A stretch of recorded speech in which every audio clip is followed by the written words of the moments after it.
Hi, this is Jaden. This is my final part in my video collection series where I basically just gone over every game I have in my collection. And this is the final part. This is PS3, PS4, and PS5 games, all the ones I have. Um, I'm gonna be honest, before I started recording this, I was kind of sad that this is kind of like the final one because I've really enjoyed kind of going over all the games I have, just talking about them, even the ones that I didn't have as much to say, just holding them and just kind of saying the little bits that I know, the little random bits of knowledge. It's been fun to me. You know what I mean? Um, I love this shit. You know, I wouldn't have walls and shelves of this stuff if it didn't mean anything to me, obviously. But you know, just I love games, man. I love talking about games. I love playing games, and it's kind of like a comfort thing for me. Just you know, just kind of saying what I think about these games, what I love about them, what I don't like about them, and it just makes me happy. That's all it is. But yeah, anyway, enough of that. Because obviously, even though this is the final part in my collection video series, there are still a bunch of games that I still am looking to collect and kind of just collect if I see some cool things I like. At the moment, some of the main ones I've been kind of looking at collecting, but just haven't really committed to yet, are stuff like Amori, Eco, and the main one, probably the next one I'll probably end up getting is Stardew Valley, because I've been thinking back to when I played that with a friend of mine, and we had such a good time with it, me and her, that I just want to have just a physical version of it, just as a part of my collection. Um, but yeah, anyway, so first part is the PS3 games I have, which isn't a lot. I only have, which I'll probably just say here, I only have five PS3 games because collecting for a PS3 is still kind of a recent thing for me. But I do have a couple here, so we'll start it off. The first one I have is Battlefield 3. This is the limited edition part of Battlefield, or the limited edition of Battlefield 3. I don't know why I stuttered with that. Um, Now, my history with the Battlefield series is kind of a short one. I really don't have much to say on the series because even as of only like 2020, like 5 or so years ago, is when I really got into something like Call of Duty. Um, and Battlefield wasn't like really a series I truly got into. Um, and even when I did, I kind of played them late. Like I played a bit of 2042, but I had an issue with it when playing it on PC with a mouse and keyboard, um, because of some issue that was going on, like a bug with mouses at the time and mouse acceleration or something like that. It was something weird. And Battlefield One, which Battlefield One I really loved. I loved the setting in that game. I loved how open it felt and just it felt really cool and realistic in a lot of ways, and it was still fun. Um, but I wish more people just were playing it whenever I played it, because obviously on PC, you know, it's kind of hard to find some certain servers that like have good ping and all that. But maybe that's why I need to get it. Maybe I need to get like a physical PS4 copy of that game. But Battlefield 1 was easily like my favorite of the series that I've played so far. So Battlefield 3, I haven't even like actually played Battlefield 3 yet. Um, so maybe it's one I'll have to go back to and try. I don't even know if people still play this game on like PS3 or not. But actually, is are PSN servers still up on PS3? I don't even know if they. Maybe they are. I have no clue. I forget if they are or not. Someone will correct me on that. But yeah, Battlefield 3 for PS3. Up next, we have, and bear with me on this. This is a GameStop cover for it, but it's Call of Duty Black Ops 3 for PS3. Now, I have wanted to get a copy of Black Ops 3 for the longest time physically for just like PS4. Um, but I never found one when I was looking for one. Obviously, I can go online and get one for probably decently cheap. I just never committed to it. But I found a fucking pre-owned PS3 copy of Black Ops 3, which there are some horror stories. Um, Horror stories is a bit much, I'd say, but obviously, you know, if I'm just kind of generalizing it, there's some stories of like Black Ops 3 on like old gen consoles like PS3 and Xbox 360, and like how zombies ran and looked in that is kind of like really wild in comparison to like the newer Xbox One and PS4 generation versions. It looks kind of ugly in a lot of places. I know that the old gen version of Black Ops 3 doesn't even have campaign in it, if I remember. It just is multiplayer and zombies. And even then, it doesn't have all the zombies maps. I think they stopped after Der Eisendrache, I want to say. Might be wrong about that. And the multiplayer is just kind of like, it's basically just like a dumbed down version a bit from what I've heard. So yeah, but I got it because it's Black Ops 3, and I think it's kind of funny just to own the old gen version that like doesn't even it's not even like fully the same. The main reason I would own this is specifically just because of the zombies. I never really played the campaign for Black Ops 3. I played a bit of it, but it didn't really interest me at all compared to something like Black Ops 1's or Modern Warfare 2's campaign. And the multiplayer was good, but I couldn't really play it too much on PC because of fucking rats and RCE's attacks and or whatever they're called.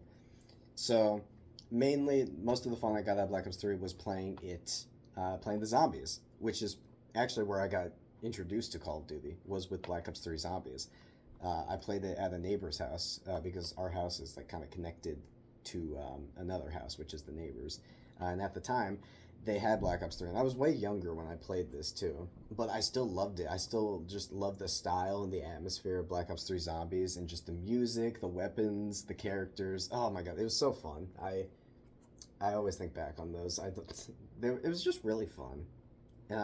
I remember doing like 1v1s in like a Nuketown as well, even though I was horrible because, a way younger kid playing Call of Duty.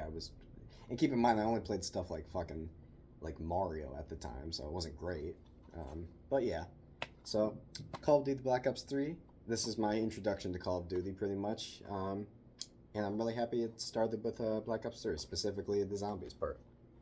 So yeah. Next up, we have Dragon's Dogma Dark Horizon, I think is how you say it. Dragon's Dogma is, I remember, I found this at, like, a couple of years ago at a yard sale, because our town does, like, yearly yard sales on, like, a specific date, in the summer. And I found this at a yard sale, and I didn't even know what it was. And I don't even know why I bought this at the time either, because this is way before I started like really collecting, like at least as big as I do now with collecting. And I didn't have a PS3 at the time, and I didn't even know what this game was. I didn't even recognize it. Maybe I just bought it because of that, because I didn't recognize it and was like, huh, maybe I need to play it. Now I know what this game is. I know the Dragon's Dogma series.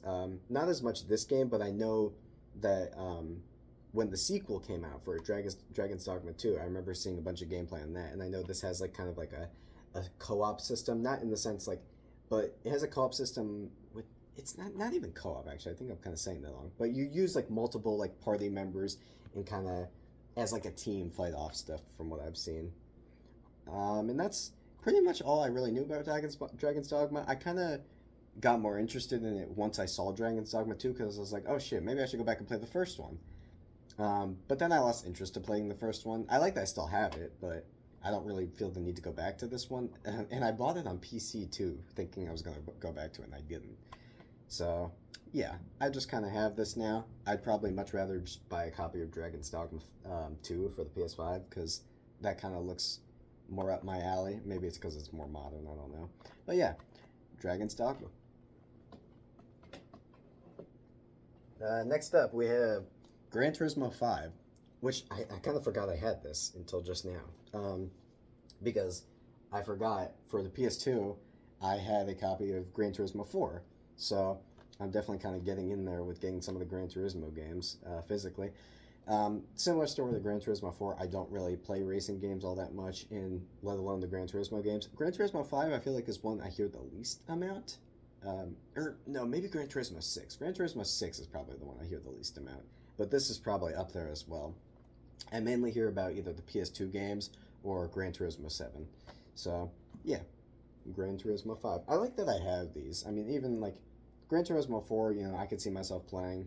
Gran Turismo 5, I don't know much about, but at least I have it in case I do feel like playing it, and then the last PS3 game is I stuttered way bad with that. Little Big Planet 2. Jesus Christ. I have a bit of experience with the Little Big Planet series, mainly just playing Sackboy: A Big Adventure, was my main introduction to the series, but I'd heard about it obviously, and I'd seen Sackboy from like you'd see him pretty much everywhere as like kind of like a gaming kind of not I yeah I'd say icon. You know you see him everywhere. You see him most places, Sackboy, but I didn't really know too much about what these games were. I know they had like kind of a community creation aspect to them because I know in these games you can like at least in 1 and 2. I don't know if you can do it in 3 or not. I forget. But you can like build some of your own stuff basically and like have others play it. I think, from what I remember, because does this use? Yeah, this uses the PlayStation Network, I think. But that was about all I really knew. And to be honest, I don't even fully know if this is like a 2D platformer or if this is just specifically a game creation tool with that kind of gameplay built in. I genuinely actually don't know much about the Little Big Planet series other than Sackboy and a little bit I've seen of Little Big Planet 3. But that's it.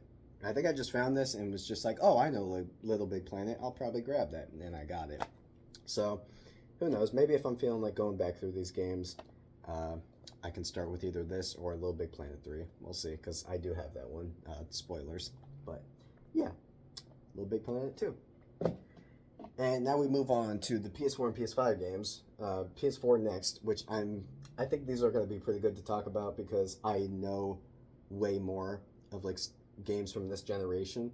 So this will definitely be interesting to go through. But we'll start off with PS4. First game on the list, we have Bloodborne. And oh man, I have a bunch of stuff to say on Bloodborne. This is easily in my top 5 games of all time. I love Bloodborne so much. So much. This was when I was kind of trying to play all the From Software games that I could.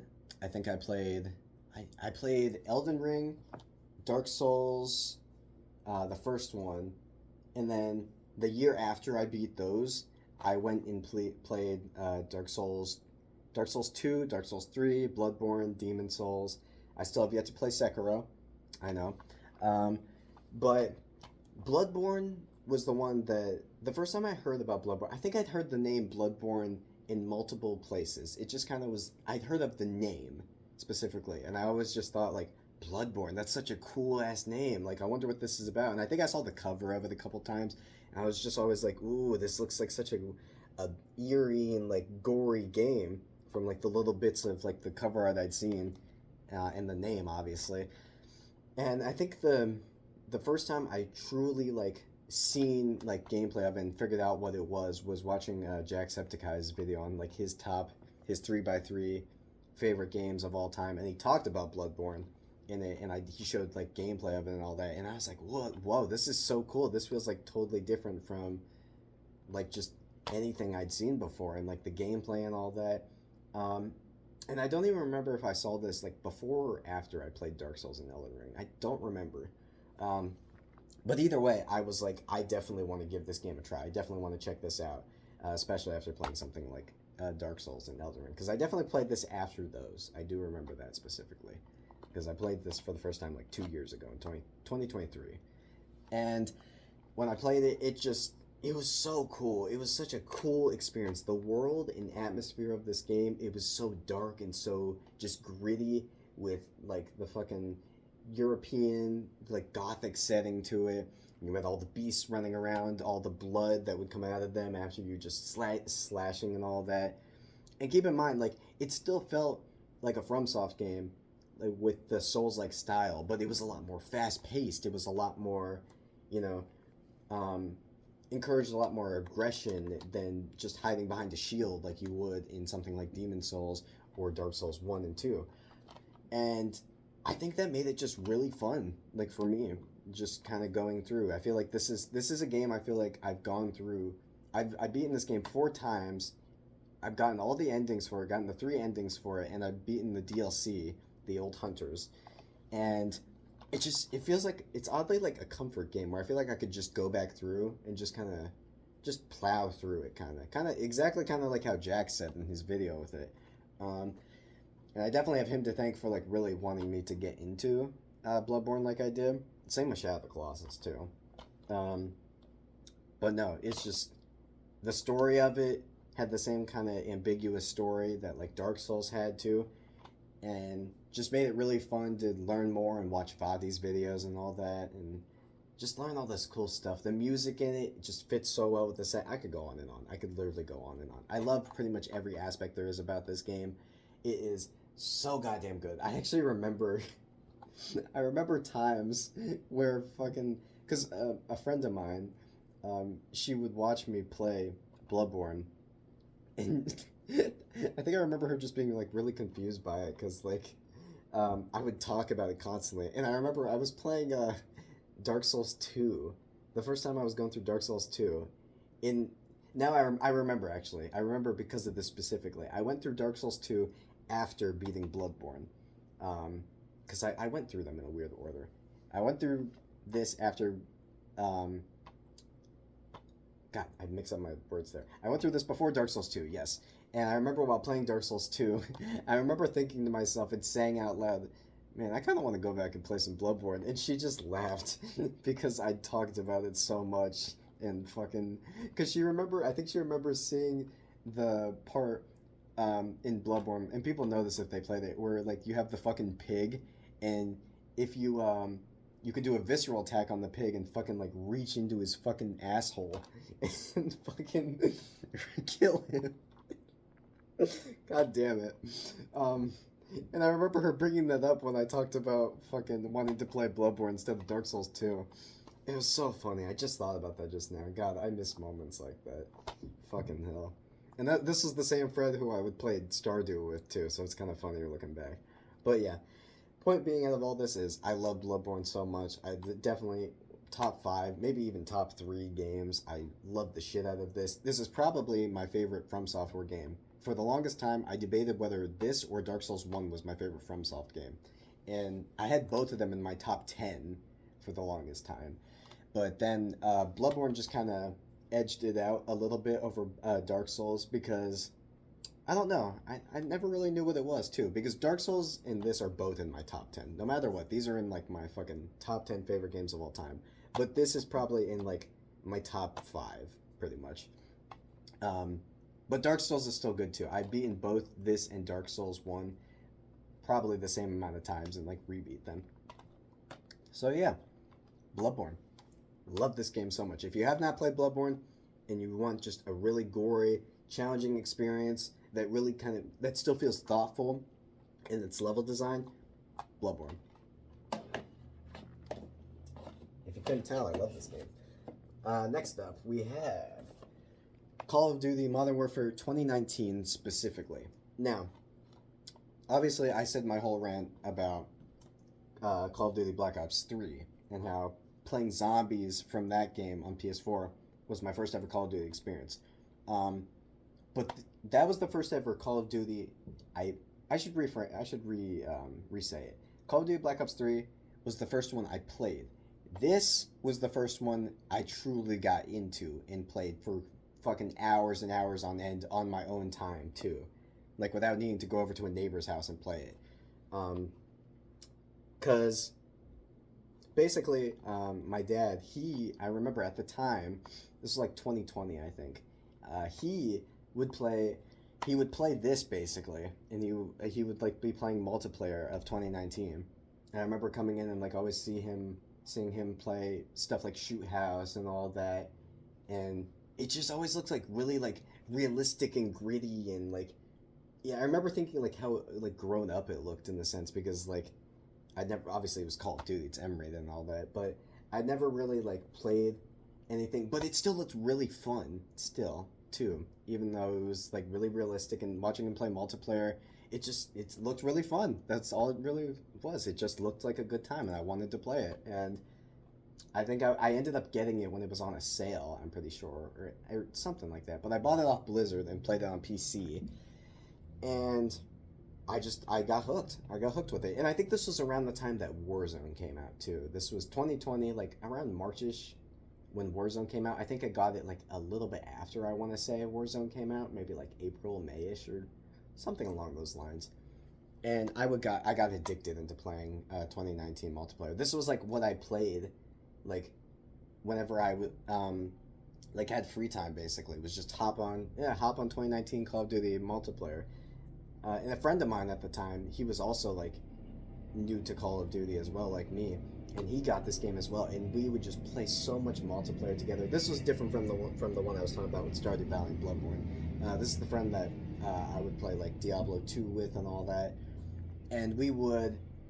This was before we really got into games like we do now, and we just played a bunch of 2019's multiplayer and grinded out fucking a bunch of stuff trying to get gold camos, and I would go on to fucking grind out to get the platinum camo and get Damascus, which I did end up getting, and that was a really proud moment for me at the time. And it was just so fun, level grinding and getting all those camos and all that. It was just a lot of fun. I still remember those maps, even like obviously, objectively, a lot of people kind of shit on this one because this was kind of, it wasn't really the best. It was kind of barren with content at the time that it came out at launch. And it's very well known for the amount of campers that are in this game because of like how it changed up Call of Duty's playstyle and made it more like very, very grounded and slow. So it's very kind of hated on that in a lot of ways and kind of brought it over to the newer Call of Duties. But for me, it's just, I loved this game. I loved going through it. The campaign was really good too. Multiplayer is where I got most of my time in with this. Multiplayer and Warzone. Spec Ops, don't really remember liking Spec Ops that much from the time I tried it. Fucking something like Modern Warfare 2 2009's Spec Ops is probably the highlight. The Spec Ops in this isn't good at all. I definitely remember this game specifically for the multiplayer, and the campaign was just kind of, it was okay. It was good. But yeah, Call of Duty Modern Warfare 2019, a lot of good memories with that one. A lot of great memories. Next up, we have Cuphead. I love Cuphead so much too. Definitely, it's probably really close to being in my top 10. I just really enjoyed Cuphead. I didn't really play a lot of running guns, rather a lot of running guns and shoot 'em ups at the time when I played this, but this was definitely like really, it was just fun because obviously this game is known for being hard as well. But the thing about Cuphead is that like it was hard, but it still had a way of making you just want to be like just one more match, just one more to try to every time you lost because it would always show you your progress and how good you were doing and all that shit. And it just had so much style with the fucking old-timey 1930s like animation and fucking all that stuff. It was just the soundtrack. See, I could just go on and on about different parts of these games I love. But it was just really fun to go through. And I'm really glad that this has the DLC too, the Delicious Last Course, because that was even greater. God, Cuphead, such a good time. And because of this, I would go on to try stuff like Metal Slug, and Contra is one I beat as of late too. And it definitely started from something like Cuphead. Such a good game. Cuphead, fantastic. DLC is even more fantastic as well. The soundtrack is amazing, and I love jazz music so much, so this fits so well with the fucking my vibe too. The only thing that would be better than this is a specific running gun that was like fully noir based, but this is the closest thing I got to that, and it's really cool. Cuphead, great, fantastic game. Definitely would play that if someone brought it up to me. Next we have Cyberpunk, which obviously Cyberpunk 2077. This is the PS4 version as well, which a lot of people is very infamous now. Obviously, people know what Cyberpunk is. It was the game that at launch was pretty broken on stuff like old gen platforms and had some problems on fucking newer gen stuff too and PC. But it was very infamous for its performance on old gen consoles. And the PS4 was definitely it did not run. It did not run. It was not well optimized for it, and it did not run. And obviously, if you were around at the time, you heard the horror stories and seen the horror stories of Cyberpunk on last gen machines.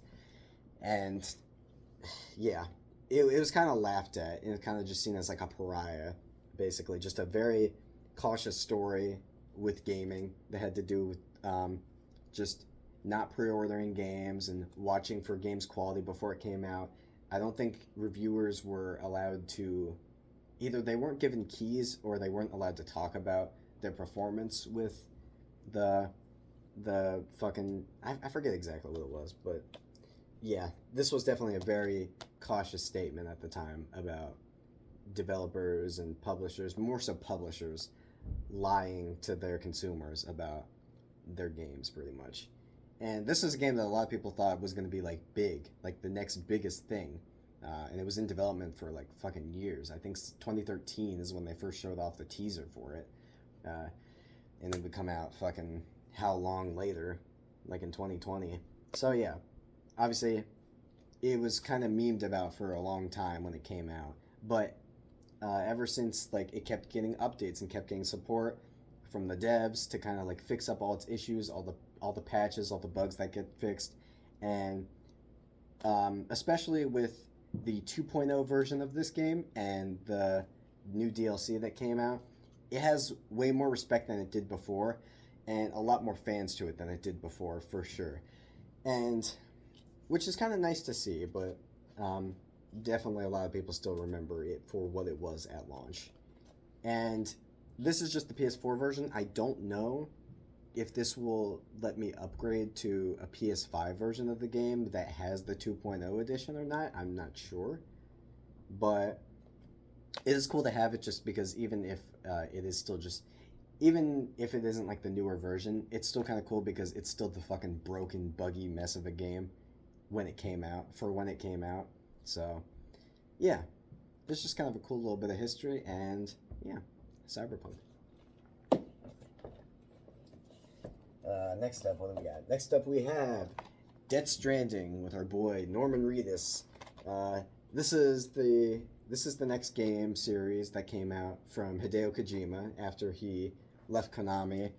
He was the guy who was working on Metal Gear and Metal Gear Solid for all the years, pretty much. And then when he left Kojima, he basically started work on his next new IP, which was Death Stranding, which is kind of polarizing in a lot of ways. You have some people who really, really love it, and some people who obviously like the gameplay isn't for them. It's called a walking sim, pretty much, by most people. And even I kind of joke about it sometimes too, but it's not even really a good description of the game at all. It's basically a game where you play in this very post-apocalyptic America that is kind of overrun with like these kind of monsters called BTs and beach things, and it's very. I would be here all day trying to explain the lore of this game because there's even stuff that I still don't fully know as well. But fucking the gameplay is basically you delivering packages from one place to another, and you basically walk from one place to another. It's a tiny bit more complex than that because you have to watch out for like certain hazards and plan your routes and all that. But at the very base of it, a lot of people see it as just a delivery sim, and it's depending on like the type of gamer you are. If you like a lot more fast-paced, action-based stuff, it's not gonna stick with you. You are not gonna like this game because it is very slow. And it does have a lot of expedition dumps, exposition, not expedition. You know, if you've seen Kojima's game writing, then you know what this game story is probably like already. You know if you like it or not.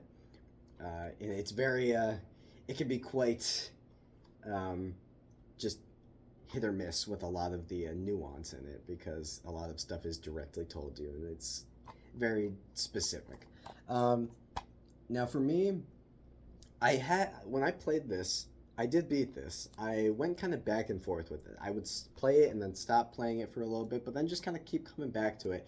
And I always came back to it specifically because I wanted to see what happened at the end with the story. The gameplay wasn't really anything to write home about, but there was times when it did click for me. It did really click for me because it was just kind of me vibing, like just kind of going along, trying to deliver packages, and they'd have music that would play at some parts.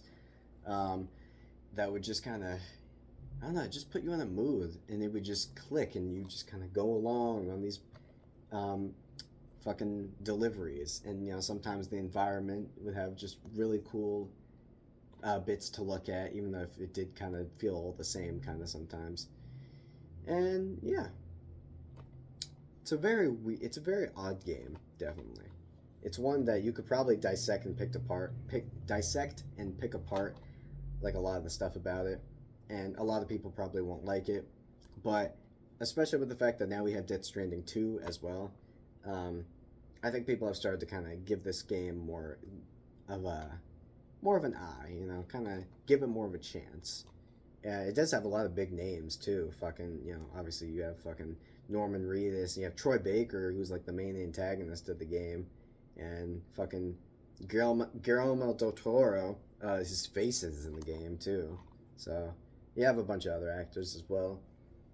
But yeah, Death Stranding. It's definitely a very interesting game. I don't think I'll ever replay it again, but you know, I definitely like having it because like to show it off and kind of be like, hey, this is what this game is about.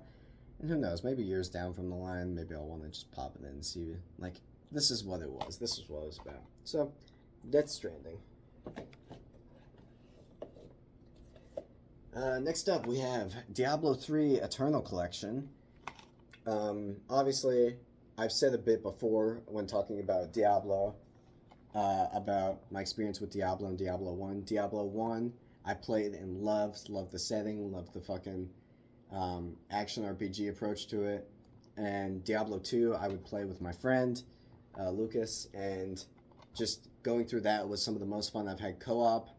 And basically, after that, after playing Diablo 2, I initially wanted to skip right to Diablo 4 because I'd seen Diablo 3, I'd see how it looked, I'd seen how it played, and for me, it just didn't really have that same style and atmosphere that Diablo 1 and Diablo 2 had. And because of that, I kind of fell off of it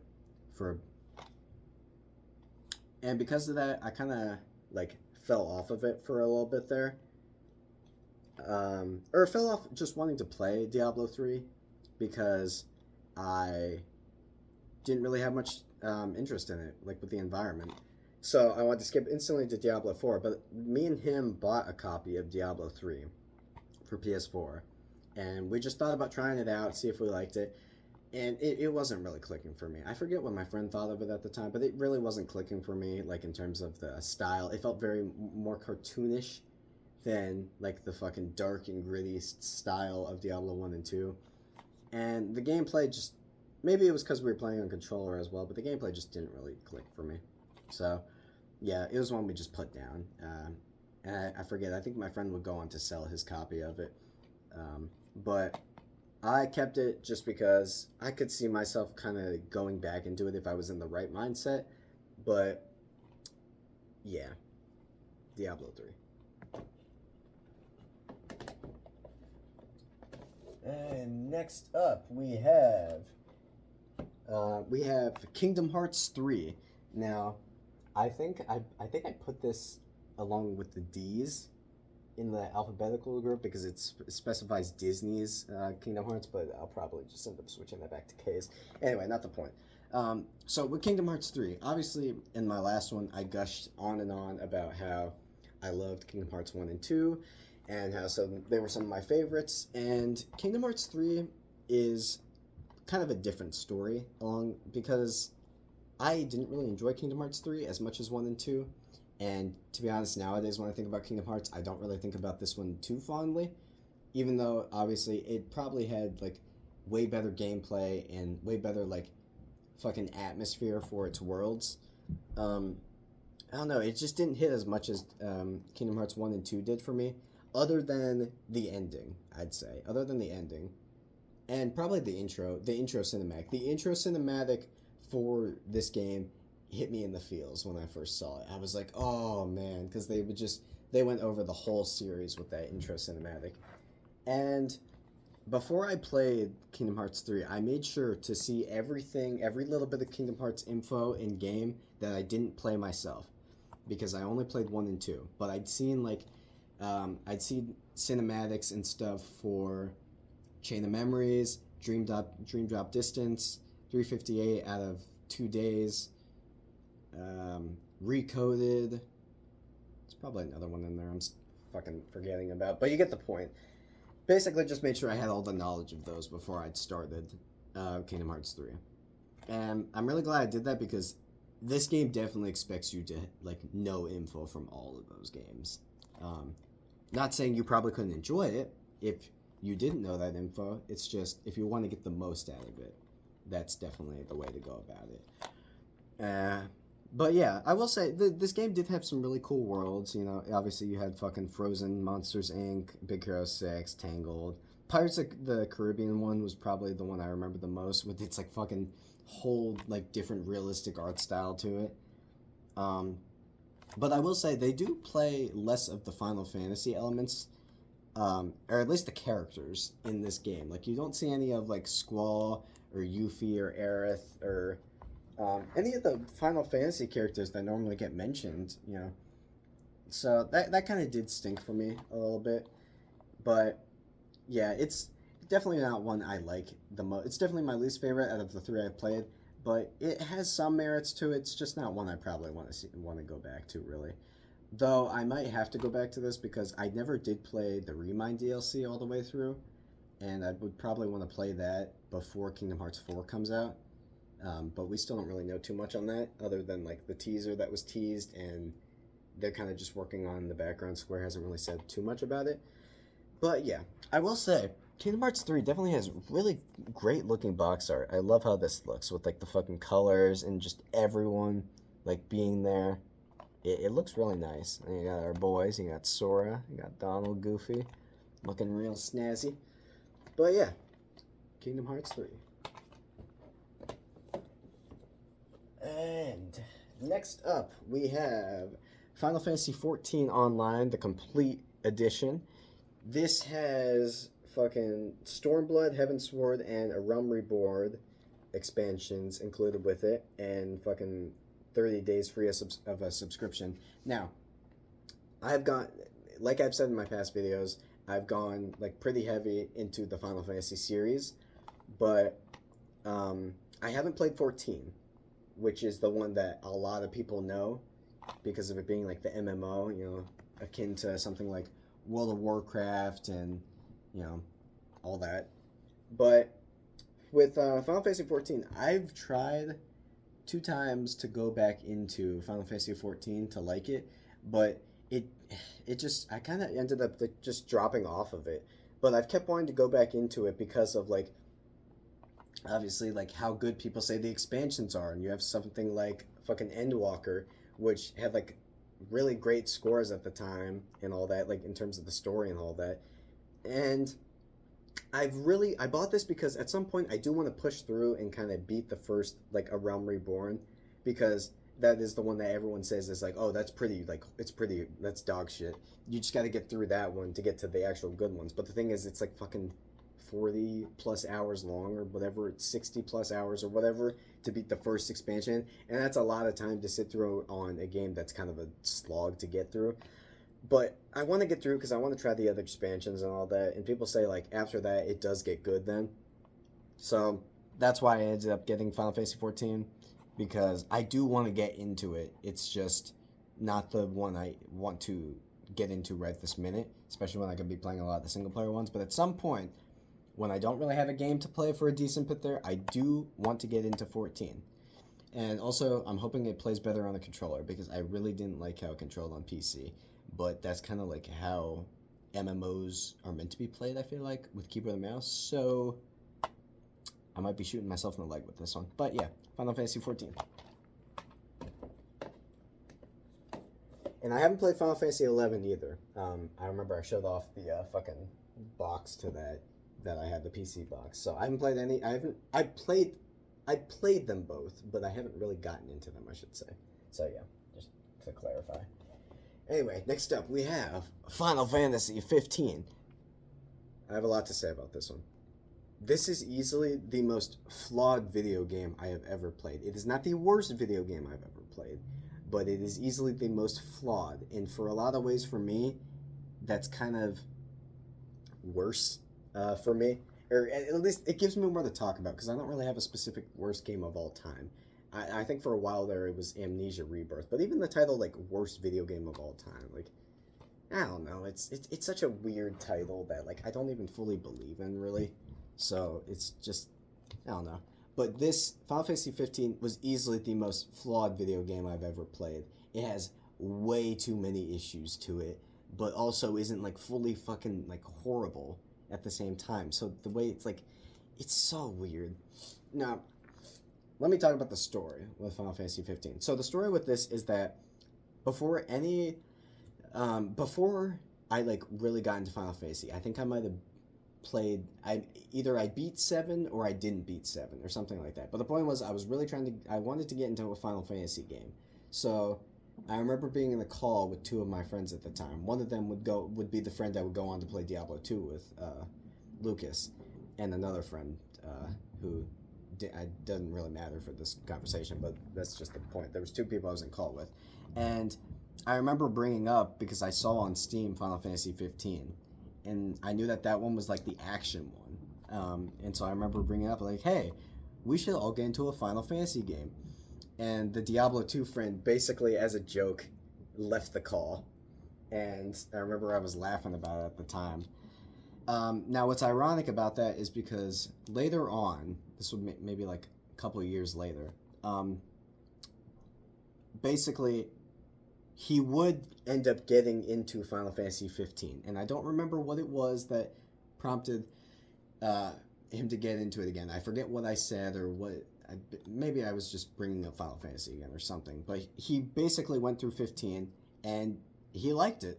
He said he liked it, and keep in mind, he went into 15 without watching the movie, which neither of us knew about at the time. Keep in mind, but that's for later.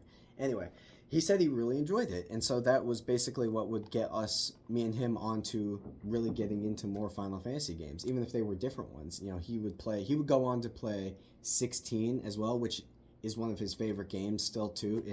It's like the one video game that he told me he cried at, and like I've seen him, and I was like, damn, if that made him cry, then that's a fucking great video game, or at least the story must be something with 16.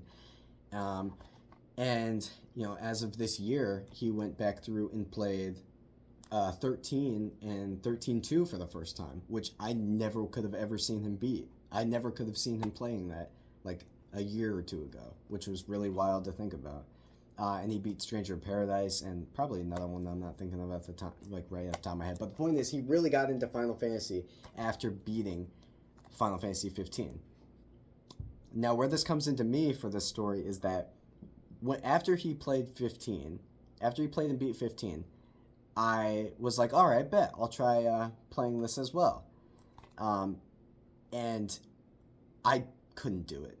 I've tried going back through 15 so many times, thinking this is the time I'm really going to sit with it. And every time I couldn't do it.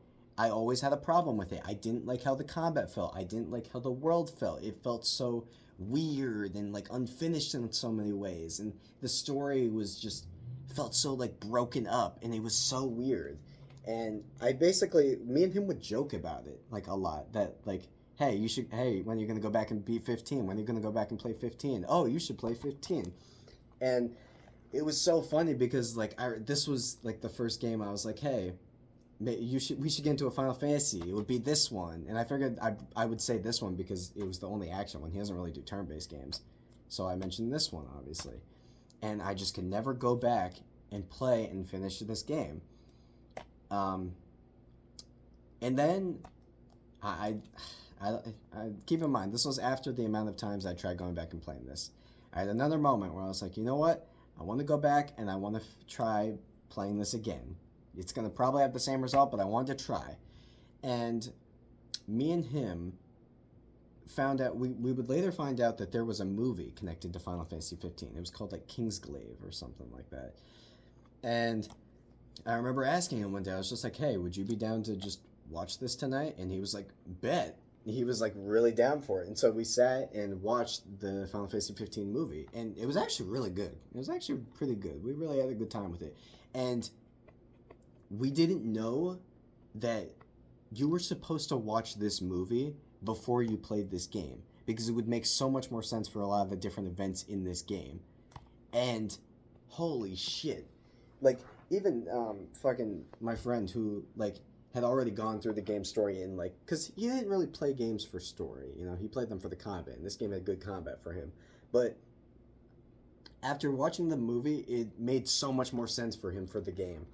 And so I was like, wait, what, really? And so that's when I started going back through the game again, and it made a bit more sense from the bits I played of it that I didn't really get at all. And it would literally show cutscenes from the movie too in this game, and I had no clue what the fuck to think about those before I watched the movie. And now they made so much more sense. And yeah, basically, I would finally sit down and beat this game. I like binged it too, because like fucking I like binged through it in like maybe a week or so, and finally just sat down and beat it. I think it was like 24 hours I think I finished it in, or something like that, I forget. But yeah, and my consensus was this had so many problems. This game had so many problems, at least when it came, just every parts of it I had an issue with. When it came to the story being really broken up and like just not really feeling that like concise or having that much meaning behind it. The characters feeling either bland, one note, or they just feel like they didn't matter. Like something like Luna Freya feels like her role in this game has like no purpose to it other than the bits of scenes that she's in, and when she's gone it really just feels like not much has changed. And fucking the fucking the fucking boy band that you go with just ended up having parts of later on like that went into their own separate stories, which contributed to the fact that the story felt so much more unfinished. The combat was just, it didn't really feel good to play along the time, like all the time, even on controller. Like some of the control schemes never, the three control schemes that they offered never really felt like that good to play as. And it was only at little bits of times where the combat actually like finally felt good, but only very specific times. And just the world felt like just really bland and uninteresting. And the car mechanic is like so weird with how it's like used, because you don't really have that much control over it, and it's so weird. It has so many problems to this game, but even then, like, I still binged through it because I like genuinely wanted to keep going through it, because something kept me wanting to come back to it. It was so weird. And I didn't really know. I don't like how the UI in this game looks either. It looks really weird and really just uninteresting and bland. It doesn't even always really feel like Final Fantasy all the time. But yeah, that that's basically it. I have a lot of strong opinions about this game, but obviously I beat it. I played it through to completion. It's definitely the most interesting game I feel like I can talk about because of how unperfect it is. But yeah, Final Fantasy 15. What a weird fucking video game. And not weird in the sense like quirky weird. Weird in the sense that I'm just thinking, what were we thinking with this one at the time? Yeah, Final Fantasy 15. Holy shit, I think I had a fucking workout just talking about that game. Anyway, next up, let's roll it back a little bit. We have Five Nights at Freddy's, the core collection, which includes 1 through 4 plus Sister Location. This is obviously a collection of the Five Nights at Freddy's games. I'm just going to get this out of the way. I don't like this collection on PS4, really at all. I don't think FNAF works either. I can't tell if it's the fact that FNAF doesn't work well with a controller, or the control scheme for this is just dog shit. I cannot tell. But I only really... Yeah, I don't really have much to say on this. I really just wanted a copy of Five Nights at Freddy's physically, and the fact that this was as bad as it was kind of was just disappointing, really. So, yeah. Five Nights at Freddy's on PS4. Next up, we have Horizon Zero Dawn, Complete Edition. Now, with Horizon, my friend who would play Final Fantasy 15 and 16 would go on to play Zero Dawn and Forbidden West. And he enjoyed the series, but Horizon was always one that I never really thought I would play. I never really had much desire to play it, other than just knowing who Aloy is and seeing Aloy and how it was fucking the same voice actor who played Tiny Tina. But that was literally about it. The game just looked too generic for me. I didn't really want to play it, or didn't really have much interest in the world or the story or anything like that. But I bought a copy because my friend had constantly said how good it was, and at some point I did see myself wanting to just give it a shot at least and see if it was good. If anything, to play this just so I can play Forbidden West, which looked a bit more interesting to me. But I'm the type of way with games where I feel like I need to play the first game before I can enjoy the sequels, or I need to have at least seen a bunch of information on the first game. So that's kind of when I have this. I haven't played it yet, but this will probably definitely be one I stick with, or not stick with, but one I'll give a shot. And if I don't stick with it, no hard feelings or anything. Next up, we have Like a Dragon Infinite Wealth, which fucking is actually still in the shrink wrap because I haven't actually opened this yet. Because with how my relationship is with the Yakuza series, I haven't really fucking played them. I own Yakuza 0, and I think I opened that for like a second, and I don't know why I stopped, but it just, I don't know, the vibe wasn't really for me. It didn't really feel like I'd get into it. But this game actually kind of looked like some fun, and it actually looked like I'd probably enjoy it, and I don't know why exactly, but I just really wanted to play this one for some reason.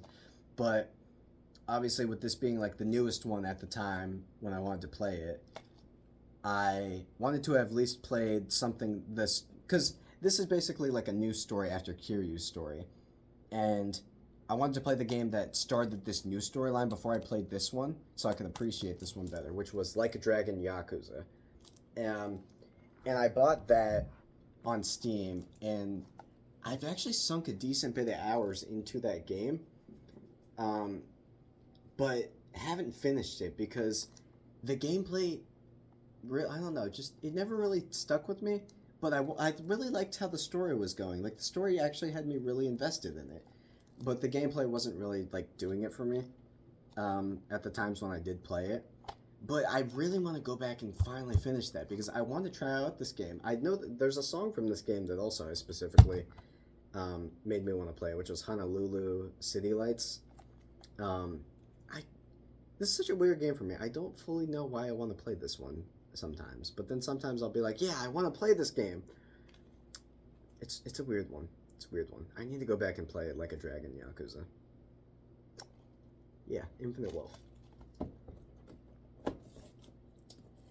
Next up, we have, like I said earlier, Little Big Planet 3. Again, I don't really know too much about the Little Big Planet series. This is probably, other than Sackboy: A Big Adventure, this is probably the only other one I've seen the most about in terms of gameplay. And even then, it just looked okay in terms of, like, it looked good. Nothing really, like, too bad. But that was the main consensus with Little Big Planet 3 for me. So maybe I'd probably go for this one before Little Big Planet 2 because it looks a bit more, like, modern, I guess. But that's pretty much about it. Not really rushing to get to this one, but have it if I want to play it. Next up, we have Mafia Definitive Edition. This game has a really, really good story. I really enjoyed this game's story a lot. I beat it. The gameplay is just okay. And sometimes kind of teeters on bad. But it's between those two. But the story is really good. This is a remake of the original 2002 game Mafia, and has new graphics, fucking new voice acting, and all of that. And the story for this is really, really good. I love the fucking Mafia story for this. It's even better than I imagined, too. Even at the time when I played it.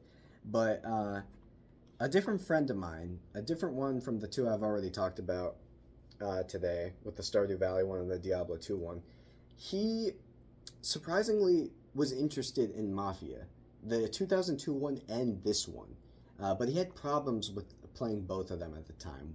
Some were technical, and some was just him not being able to really get into them because of like how old they felt, like the original one. But this one he had problems with because it would never save his data, and so he'd have to play it through from the start every time until he finally fixed it. And I don't remember if he beat it. I want to say he did, finally. I think I don't remember. But yeah, we bonded a lot over playing the Mafia games and just him not being able to save it.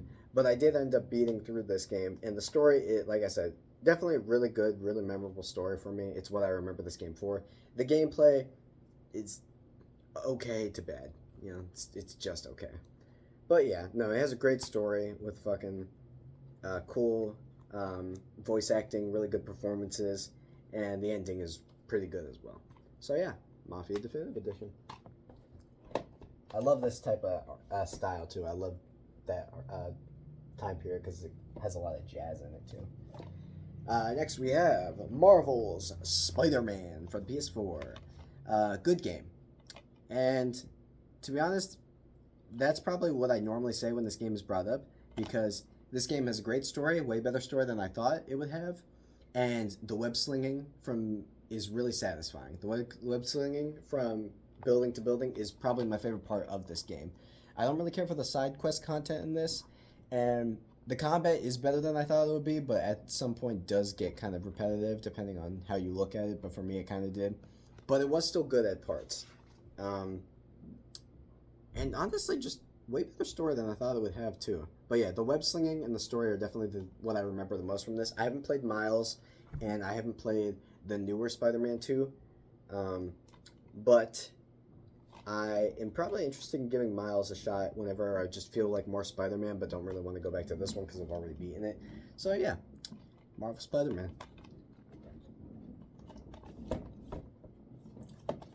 Next up, we have Marvel vs. Capcom Fighting Collection. This is a collection of 7 different old arcade games. You have fucking Children of the Atom, X-Men vs. Street Fighter, The Punisher, Marvel Superheroes, Marvel vs. Capcom, Marvel vs. Capcom 2, and all of that. And Marvel Superheroes versus Street Fighter. But a lot of people know this specifically for the Marvel vs. Capcom, Marvel vs. Capcom 2, because this was the first time in a while that Marvel vs. Capcom 2 finally came back. And that's what a lot of people know. Speaking of which, this box art is fucking dope. I think this in the inside, it comes with a little comic too, which is awesome. It was just really hype at the time for a lot of people to like see Marvel vs. Capcom 2 come back, and it was hype for me too, even though like I didn't even like fully like play these games, but it was just cool seeing other people so hyped about it. It made me hyped about it, and I went back through and played the arcade story mode for Marvel vs. Capcom 2, and it was so fun. It was so fun just going through with all those fucking Marvel and Capcom characters. And that final boss fight, I think at the end, my team at the end was Ruby Heart. I think fucking I forget who my team was at the end, but it was a wild final boss. So yeah, I wanted to get a physical collection for this because one, I'd only played Marvel vs. Capcom 2 via emulation, and I wanted to play all these other ones as well, because I just love old arcade games, and these have online too, which is really fucking dope. I wonder if people still are playing the online for this. It's Marvel vs. Capcom 2. It's like the newest version of it, so I'd imagine. But yeah, I'm really glad I have this. I hope to kind of dig into this pretty soon because I do want to try out all of the other fucking beat 'em up and fighting games. Like fucking, I've been wanting to try out the Punisher game and X-Men versus Street Fighter. So yeah, I'm really glad I have this. This is really cool to have, and yeah, Marvel vs. Capcom is back. Let's get into it. Next up, we have Mass Effect Legendary Collection, or Edition. I said before when I was talking about Mass Effect for 360, I really don't have. I had kind of a weird experience going through Mass Effect 1 and didn't really have much desire to go back through it. This is kind of the upgraded version too, which I've tried this one as well. It also didn't really do it for me. I have this in case I do feel like going back and trying these again, like giving them another chance. I mean, fuck, I've played fucking Final Fantasy 15 how many times and didn't think I would ever beat that game, and I did. So maybe this will be the same thing with Mass Effect, but who knows? But I have it just in case, finally decide to bite the bullet and give it another try. Next up, we have Persona 5, which is another game I kind of wonder if I will ever finally beat. Because I've kind of gone back to this one a couple times, but not because I haven't stopped it because it's bad. I just stopped it because it can be kind of overwhelming for me personally with the amount of stuff that you can do in this game. Obviously, that's not a bad thing objectively. It's just kind of there's a lot to do in Persona games.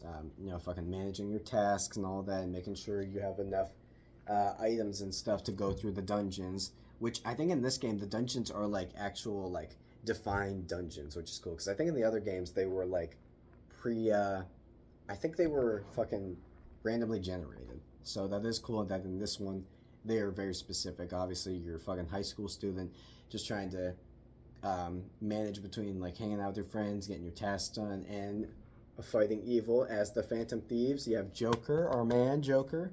He's in Smash. And yeah, fantastic fucking soundtrack. This is going down this history as one of the most memorable and best video game soundtracks of all time. Easily. You hear it in so many goddamn YouTube videos, it is not even funny. I mean, all the Persona games music in general, but specifically 5 is when everyone hooked on the craze. You never see it coming, and all that shit. It's so good. So good. I hope to beat this at some point, but we'll see, because I've tried going through Persona 3, and that didn't work either.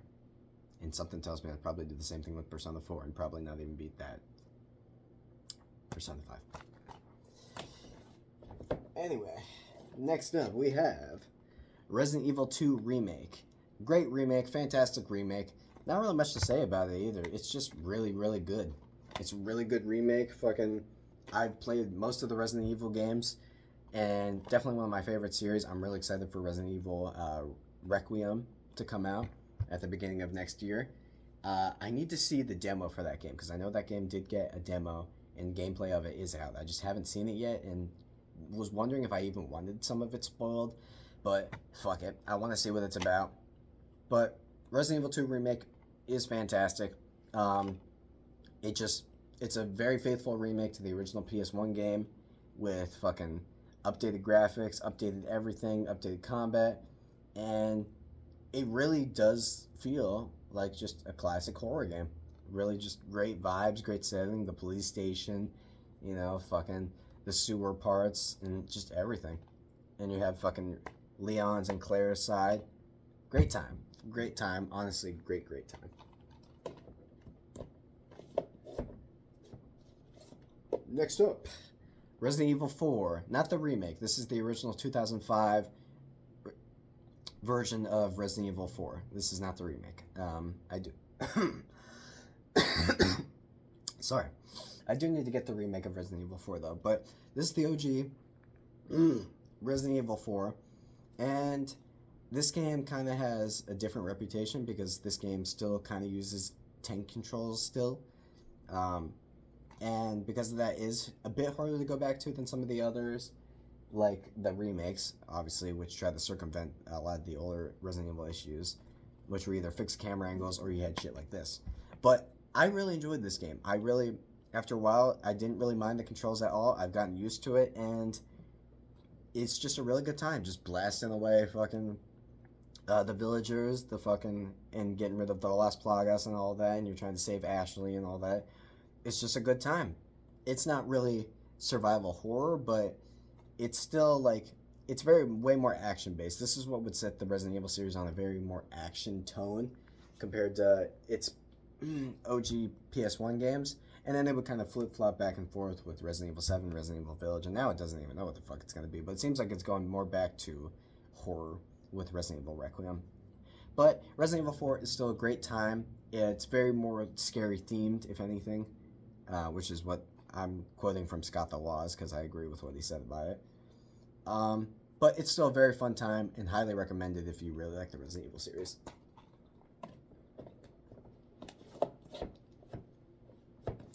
Next up, we have Resident Evil 7 Biohazard. Probably my favorite Resident Evil game. And I played most of them other than Code Veronica 6 and 0.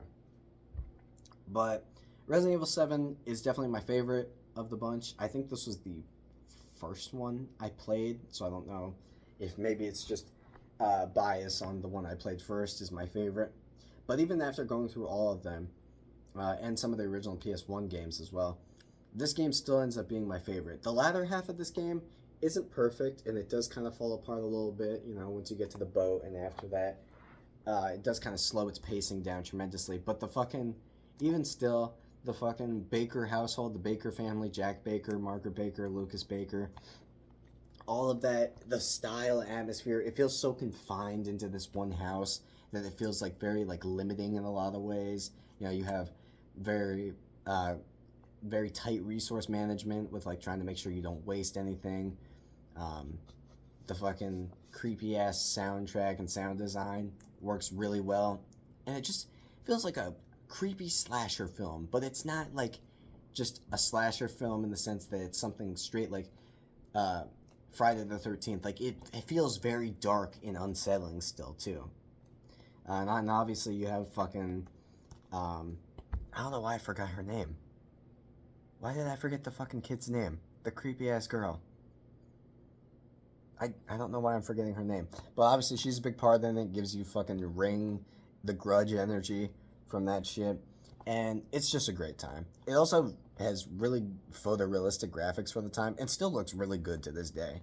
Definitely giving a lot of PT energy from something like fucking Hideo Kojima before PT fell down, obviously. May it rest in peace. Konami, fuck you for that. But yeah, no. Resident Evil 7. I thought I saw something for a minute. It scared the fuck out of me. Great, because I'm talking about Resident Evil now. Now I'm fucking seeing shit. Next up, we have Sonic Mania, which, obviously, it's Sonic Mania. Great 2D platformer. Really goes back to the classic Sonic the Hedgehog gameplay. You have T. Lopez doing his fucking remixes of classic tunes. So good, so good. Great soundtrack. And obviously includes new stages too, like Studiopolis, and you have the fucking snow areas and all that. It's just so good. It has such vibrant colors, great vibes, great setting. Probably the best, probably my favorite Sonic game, maybe. This or Sonic Adventure 1. And it's just great time. Sonic Adventure. Or not Sonic Adventure, Sonic Mania. Definitely would not be against going back through that game again. It's a great time. Next is kind of a different one. This is called Stick It to the Man, which the only reason I don't know much or if anything about this game, but I bought it because fucking a friend of mine at the time, Sani, she basically before I even really like knew like before I was even like really like deep friends with her, she had this game, and I remember her selling it on like specific yard sale days. And for some reason, I always just associated this game with her. And even when I like got to know who she was, I still wanted to get this as like kind of like a memento, just like a reminder of like I guess like her being a part of my life. So I got this. I haven't even played it yet or really know much about it, but the cover and the fucking name "Stick It to the Man," basically. Was very eye-catching. So yeah, Stick It to the Man. Next up, we have Super Monkey Ball Banana Blitz HD. I played the original Super Monkey Ball for the GameCube, but that was about it. It is a great time. Obviously, it's Monkey Ball. It's really fun. I know this one isn't like as good as the GameCube ones, like 1 and 2, but I figured I would just get it still as kind of like just another supplement to Monkey Ball if I ever felt like it, because I don't own any other Monkey Ball game other than this one. So it is nice that I do still have a way of playing Monkey Ball if I'm feeling up to it, even if it isn't like considered the best of the best. But I like having it. Super Monkey Ball Banana Blitz would probably still be a good time either way. Next up, we have obviously Elder Scrolls V Skyrim. It's Skyrim. It's been re-released how many times? Obviously, probably one of the biggest like fucking games that people know about. You know, obviously one of the biggest RPGs in first-person games. And I have tried to play Skyrim, and it's never really stuck with me. I think I had a session where I played it for like 2 hours, 2 or 3 hours, and I don't know, I couldn't do it. I really wanted to like it and get into it, but it just wasn't for me. I don't like the engine that this and the Bethesda Fallout games use, and so it just doesn't really feel right for me to play. But I do respect this game obviously for what it did, and its like status in the industry and name still. But I just couldn't get into it. Also, I think there's like a fucking map too with this, which I know Rockstar does with some of their GTA games, which is kind of cool. But yeah, that's my history with Skyrim. Obviously, still love and respect this game, but haven't really beaten it. So yeah. Next up, we have Undertale, which definitely up there in my top 10 for favorite games of all time. I love Undertale so much. I first saw this game when I was way younger, and I was watching Jacksepticeye's Let's Play of Undertale in his series, and I just fell in love. I remember thinking at the time how old it looked, which is what a lot of people thought at the time too, just like the fucking old primitive art style to the game, and all of that. But just going through and watching his series, Jacksepticeye's series on it, I just fell in love with it. I fell in love with the characters. They were just so cool and funny, especially like even for the art style at the time being so simple. And I just loved it so much. And it's always like a game I remembered after that. Like the fucking pacifist and genocide routes, both sides, and fucking like Sans being a part of that too, and how like meta it all is with Flowey and just breaking the fourth wall. It's just, it is a really crazy game and like a really crazy experience that if anyone hasn't played it, I highly recommend you go through this without any knowledge of it, because I think you'll get the most out of it. And I love this game so much so that even before I fully played it, when I first got my PC for the first time and could play like actual like a bunch more stuff, and I got Game Pass. I remember this specifically. I got Game Pass when I first got my PC. And the first game I played on my PC, I think, was Undertale through Game Pass. Even though I'd already seen Jacksepticeye play it and knew how it ended, I still just wanted to play it for myself. And it was always a funny thing I remember too. But no, I just really love this game, love its characters, love its story, love its gameplay, because it is still turn-based, and especially with like how its UI is set up. But it acts like it acts like a bullet hell, which which I think made it like more approachable for me as someone who like didn't really like turn-based games at the time. And like it being a bullet hell, I felt like I was actually controlling the game. Like I was actually like controlling the outcome of the battle. Like it mattered kind of. So I think that also was what made me want to play stuff like Cuphead and then fucking Contra, because I just like that kind of like just split second like going through and controlling and making sure I didn't get hit and all that. I would end up playing stuff like Ikaruga as well. But yeah, Undertale, it's fantastic. I love this game, easily top 5 or top 10, and it is a great game, and everyone should play it. I know, obviously, you know, the community of it can be kind of obnoxious sometimes, but I still love it, and I am so excited. I love Deltarune as well. I'm so excited for the next chapters to come out. Really excited for that. Undertale, Deltarune, Toby Fox is a mad lad.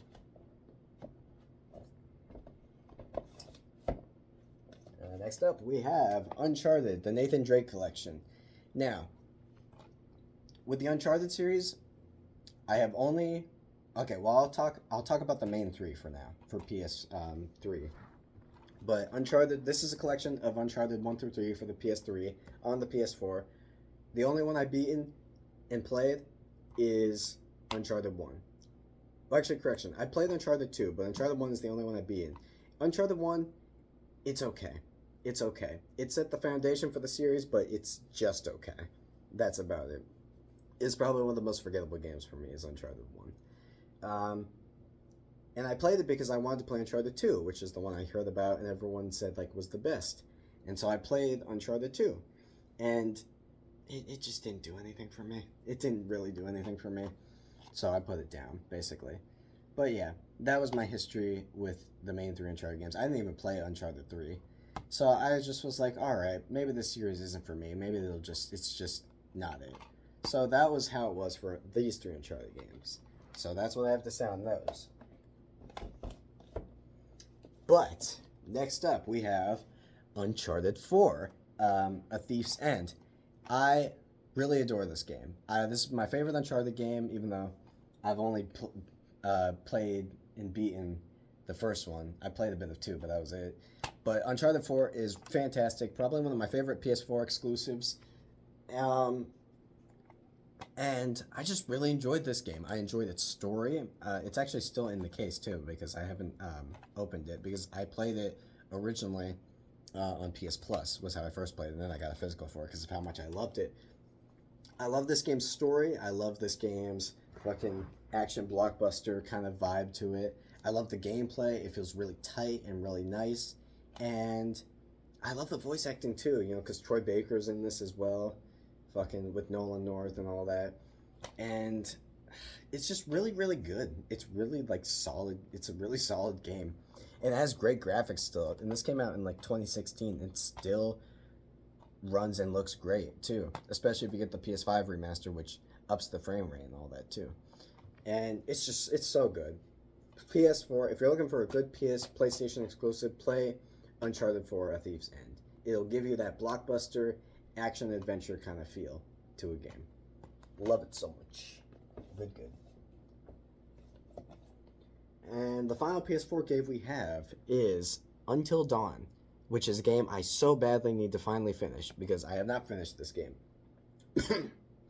The friend I got Stick It to the Man for, Sonny, I basically got, she recommended games. When I first met her, I asked her what games she recommended. She recommended We Happy Few, which I would go on and beat, and Until Dawn, which was a game I'd heard of both games, and I would go on to beat We Happy Few, but Until Dawn was the one that I still haven't beaten yet because of how it's like set up. It's very set up like a kind of like a horror movie basically. It's set up like a horror movie where you make like choices and all that, and I just haven't finished it yet. That was all it really was.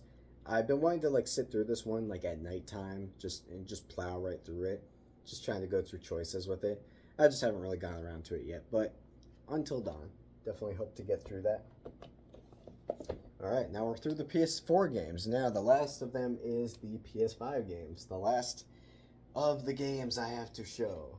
So, first up on the PS5 games, we have Alone in the Dark. This is the 2024 Alone in the Dark, because I know there's been a lot of games that have gone by the title Alone in the Dark. The Alone in the Dark series is kind of a series that's been kind of up. It's been all over the place, honestly. The main ones people remember for is the old '90s ones. You know, it kind of really started off survival horror, even before Resident Evil. Something like Resident Evil came in with the first one. Alone in the Dark kind of did it first and like set that benchmark. Ever since then, it's kind of been all over the place with like what it's trying to do with its games. They haven't really stuck the landing, but this one looked pretty promising at the time. And I played it. I was kind of excited for this one. I played it. It was all right. I haven't beaten it. I had to stop like a little bit through. This has the fucking dude from Stranger Things in it, which is kind of fun. But I just ended up putting it down, even though it felt a lot like, you know, the games I liked, like Silent Hill 2 Remake and Alan Wake 2 and Resident Evil 2 Remake. But for this one, I don't know, something about it. I just put it down. But this is one I can see myself going back through because of how similar it is to those games I like. So I could see myself going through this if I'm really feeling kind of bored one day. I think I just put it down just because I had other games at the time I wanted to play. And this was just kind of on the lower end after I started playing through the game. I know this has two like stories to it. Or it has you have David Harbour and you have fucking no, not David Harbour. That's the dude. That's the Stranger Things dude. You have fucking Edward Carnby and Emily Hartwood. You know, two different characters you can go through, which is kind of cool. So yeah, Alone in the Dark. Next up, Death Stranding 2. I know I was talking about Death Stranding a little bit with the first one, but I didn't mention I do actually own Death Stranding 2. Because for a little bit there, this was probably my most hyped game of 2025. Mainly just because I was really curious to see what the story had to show for the next part. And the environments looked really, really cool from the bits they showed from the trailers. That trailer of Death Stranding 2, Kojima knows how to do a good trailer. And the fucking music from Woodkid too. Oh, so good. Um, when I ended up getting it though, I kind of lost interest in it. Weirdly enough, I got it and I played like an hour or two of the intro, and that was kind of it. I kind of just put it down. I wasn't really feeling like in the mood for it anymore, which was kind of sad after being like months of hyped over it. Um, but I really hope I can go back into this one to just give it another shot and hope maybe it was just a timing thing and I just wasn't feeling it at the time. So I'm really hoping that this is better for me. So yeah, Death Stranding 2.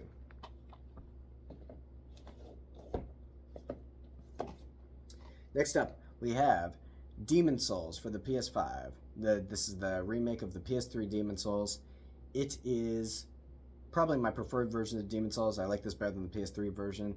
It looks fantastic, plays fantastic. Its frame rate's so nice and smooth, and this is probably up there with like my favorites for From Software games.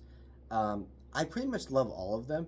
I'm not huge. I wasn't huge on Dark Souls 2 until I replayed it. Now it's kind of up there now, but Demon Souls just has its own bit of charm for it too.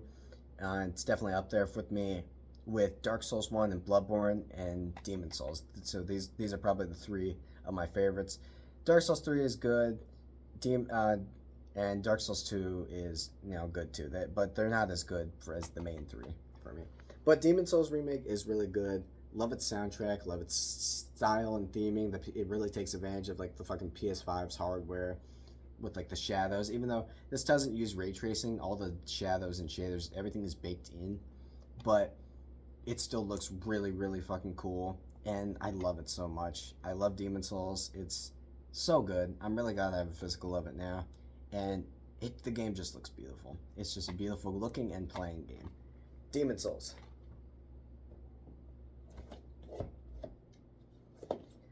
Next up, we have Final Fantasy 16, which I talked about, obviously, my friend playing, and I had this before he even had it, but I'd mentioned about loaning it to him to play, but I kind of just forgot about doing it, so he ended up getting a copy of his own, which he would eventually play. And he's beaten, like 15, he beat 16 before I even did, so both games he would end up beating before I did. And 16 is one that I really want to get back into because I didn't finish it. And with how my friend's reaction to the game was, it made me want to play it that much more. I just obviously haven't had the time with going through like work, and then in my free time I'm just too tired to really do anything. But 16 is one I definitely hope to get to here. This is the one that's like very specific to like the summons and like makes that like a big focal point in the story. I'm sorry.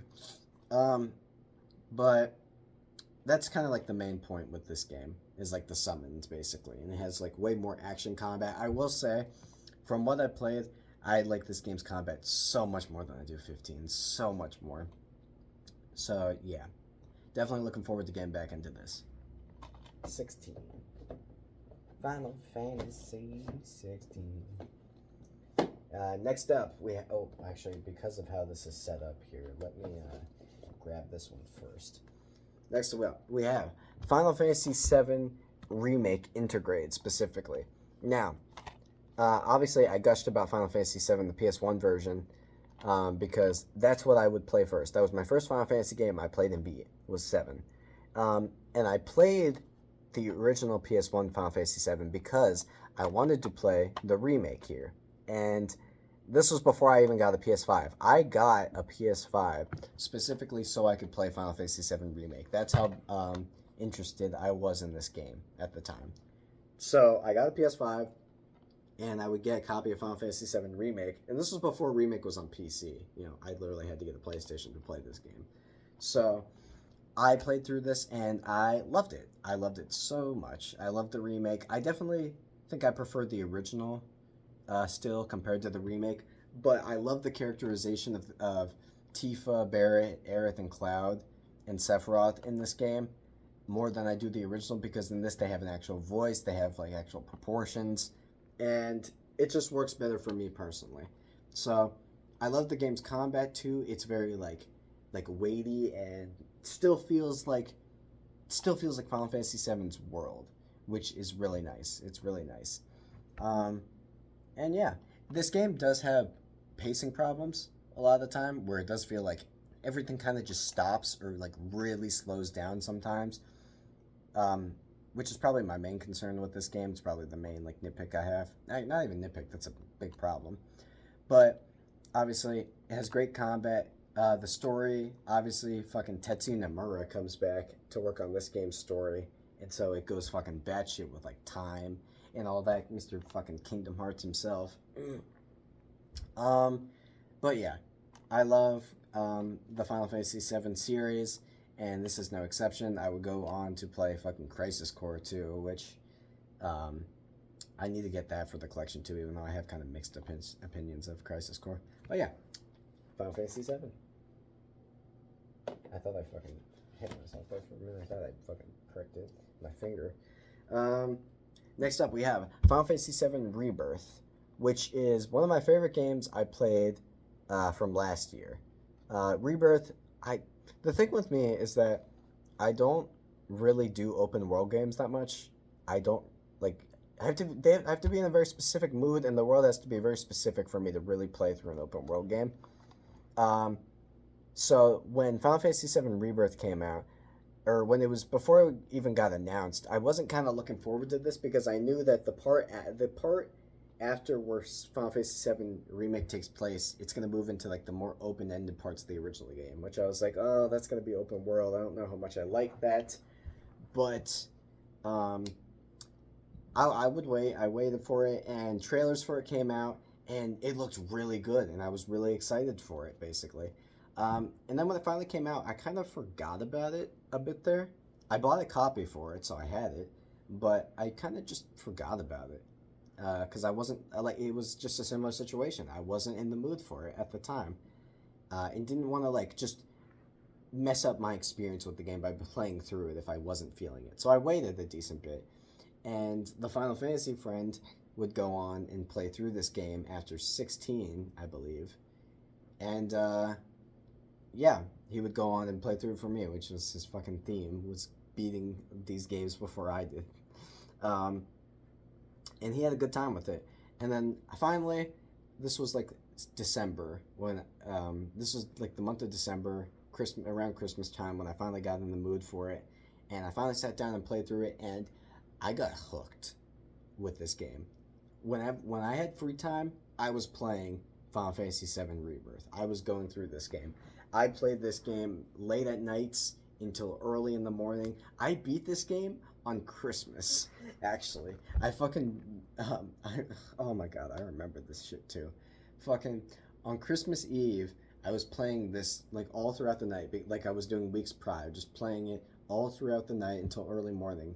And from Christmas Eve till Christmas morning, I was up and I beat this game, and I was so fucking tired. I was like, no, I am not stopping. I'm beating this game, even though it was like fucking 7 o'clock in the morning when I finally went to sleep.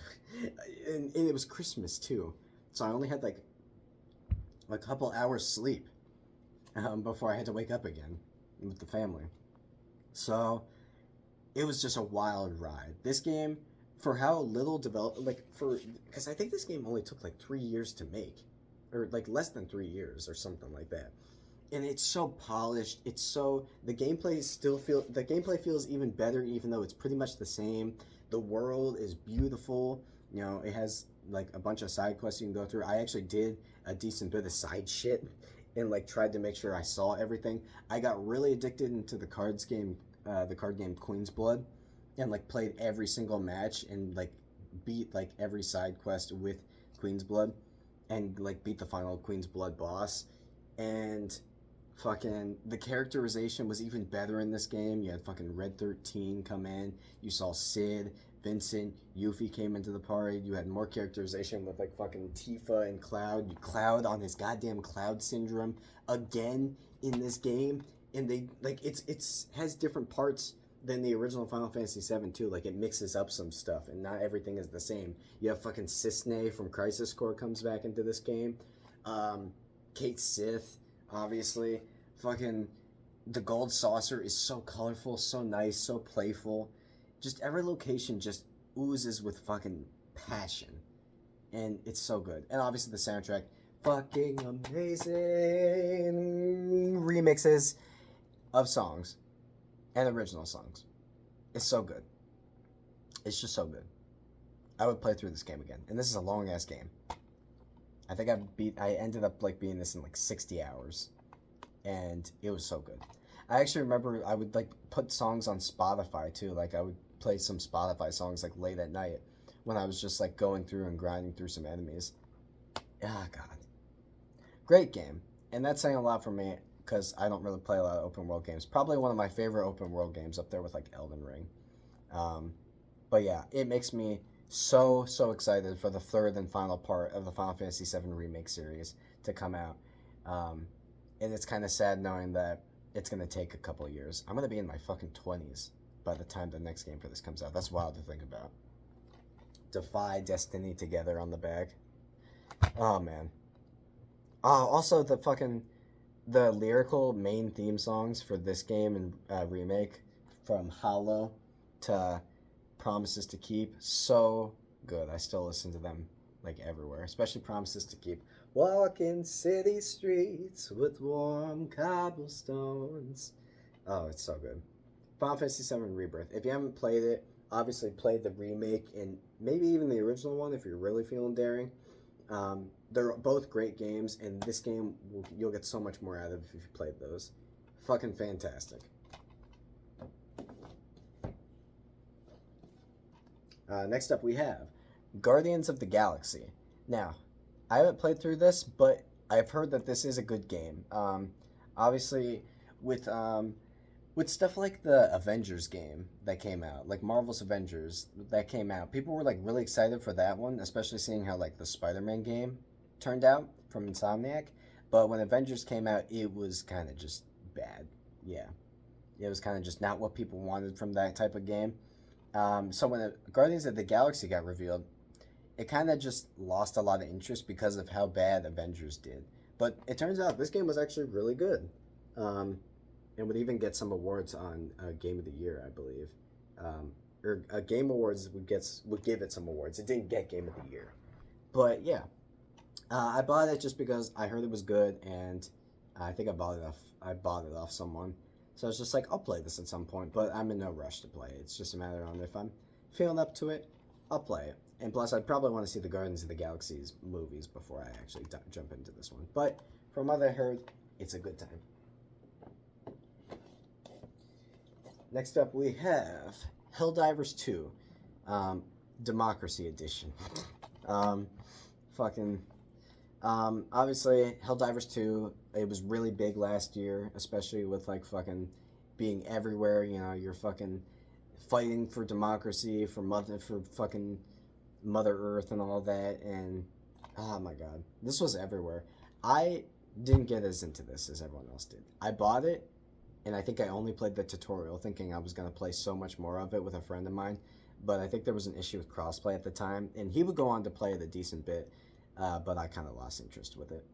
So I haven't really given this one as much of a fair shake, and don't really know if I'll really give it a fair shake because I don't really have much interest in playing it, but I will say this has made me want to watch Starship Troopers. So I'll give you that. Yeah, that's about all I'll say about that one. But yeah, it's a good game.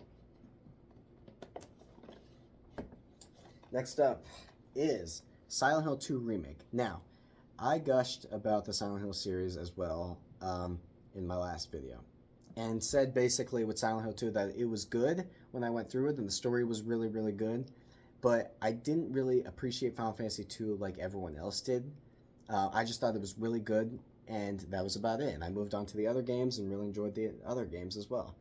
But last year, when I finally went through the Silent Hill 2 remake, because this was a similar situation with Final Fantasy VII Rebirth, where I've had this game for a minute, but I wasn't in the mood for it. Mainly because I knew how dark this game was. And so I didn't want to go back into it until, like, my mind was, like, kind of, like, in a better place. You know what I mean? I didn't want to go into it when I was already, like, not, like, my mind wasn't really in a great place mentally. So I waited for a little bit and finally bit the bullet. Not even bit the bullet, but I finally went through it last year and I got hooked into this. I binged this like I don't even want it. It was like a 2 or 3 days after I started playing this that I beat it. It was like I just played it as much as I could. Fucking um and the remake of this made me appreciate Silent Hill 2 more than ever before. It's because this is probably one of my favorites as well, like my favorite games, specifically the remake. Just because for some reason I love the original as well, but the remake made me appreciate the fucking story, the setting, and just the vibe more than ever. And I think because the gameplay was also like it was fun too still, even with it being scary, and just fucking I love every aspect of it. I love fucking James. I love the new voice cast was still really good too. You have James, fucking Maria. You have Eddie. You have fucking why can't I remember the girl's name? She was like a big part of it too. Goddamn, why did I forget her name? It's gonna God damn it. Why did I forget her name? She's such like a big part. Her story's so fucking sad.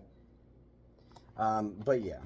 Um, just it's all really good. It's all really well set up, and the fucking the city, Silent Hill, with like the fog, and just I wanted to explore every single part of this game. I loved it that much. It was such a good time, and it just made me fall in love with Silent Hill 2 even more. And obviously, fucking Akira Yamaoka has come back with the soundtrack to like redo some of the older tracks and like keep some of the OG ones. It's so good.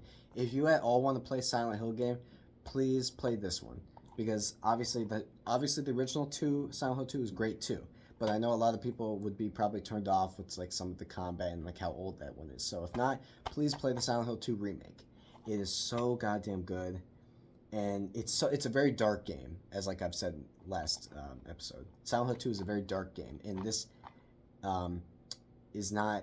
This definitely doesn't shy away from concepts that have a lot of nuance to them if you start digging deeper and really like theorizing a bit. And that's another reason why I love this game too, because it has one of my favorite stories ever in a video game, and you can dissect it like a book or a movie, and there's a lot of depth and nuance to it. It's so good. Fucking Pyramid Head, iconic video game symbol in horror. Silent Hill 2 remake, man. It's so goddamn good. So good. Love it. We're on the last two right now for the PS5 collection.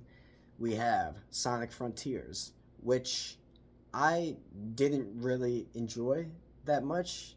My experience with this was I went through this game with I think the disc is actually loose. Yep, it is. I went through this game with actually, okay.